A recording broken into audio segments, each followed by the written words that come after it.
Terangkan kesan deflasi kepada sesebuah negara. Ada 4 kesan deflasi. Yang pertama, membantutkan aktiviti ekonomi negara. Dari segi huraian, aktiviti perniagaan semakin merosot ataupun permintaan pengguna semakin berkurangan. Kesan kedua, kuasa beli rakyat berkurangan. Kenapa? Sebabnya dari segi huraian, pendapatan pengguna semakin berkurangan ataupun tiada pendapatan. Kesan yang ketiga, kadar pengangguran meningkat. Kenapa berlakunya kadar pengangguran meningkat ni? Sebab rakyat kehilangan pekerjaan atau diberhentikan kerja. Kesan yang keempat, pendapatan negara jatuh. Ini disebabkan oleh pengurangan cukai daripada perniagaan yang kurang dari segi aktiviti perniagaan. Jadi pendapatan semakin berkurangan. Ataskan faktor-faktor yang menggalakkan tren persekitaran perniagaan meningkat. Kita lihat ada 2 faktor. Yang pertama, faktor dalaman. Faktor dalaman ini kita fokus dalam sesebuah organisasi. Dalam organisasi yang paling penting dari segi pengurusan. Jadi pengurusan atasan yang sistematik ataupun dari segi gaya pengurusan yang sesuai. Yang kedua, dari segi sumber manusia, iaitu pekerja mungkin lebih bermotivasi tinggi. Yang ketiga, dari segi pemasaran, aktiviti pemasaran yang berkesan. Dan banyak lagi faktor dalaman yang lain, termasuklah dari segi pengeluaran meningkat, dari segi TMK yang digunakan dan berkesan dan sebagainya lah. Kita lihat faktor luaran.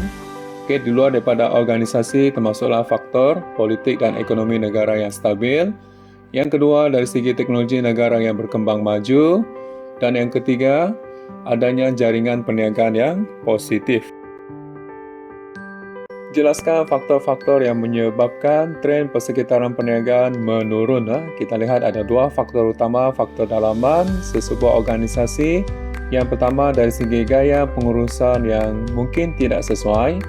Yang kedua, sumber manusia atau pekerja semakin kurang produktif ataupun kurang motivasi.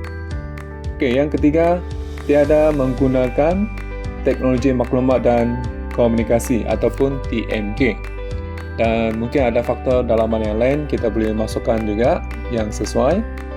Dari segi faktor luaran, keadaan politik negara yang tidak stabil, dari segi ekonomi negara yang mungkin lembab atau tidak berkembang maju, dan yang ketiga, sesebuah negara sering kali berlaku bencana alam. Konsep pasaran ni kita lihat 2 kata kunci utama. Yang pertama sekali, keadaan ataupun tempat wujudnya urus niaga, menjual dan membeli. Yang kedua pula, kedua-duanya pula mereka bersetuju pada tingkat harga dan masa yang sesuai.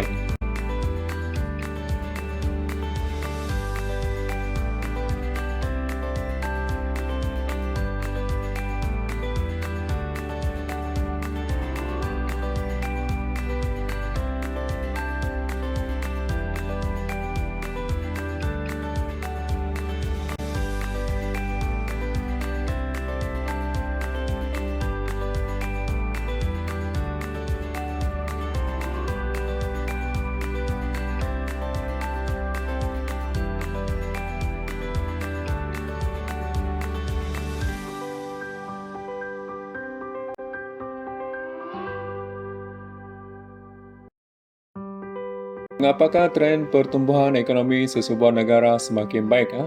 Kita lihat dari segi kebaikan atau kelebihan. Yang pertama, perniagaan sesebuah negara semakin berkembang. Kenapa? Sebab banyak jualan dan menyebabkan keuntungan pun bertambah.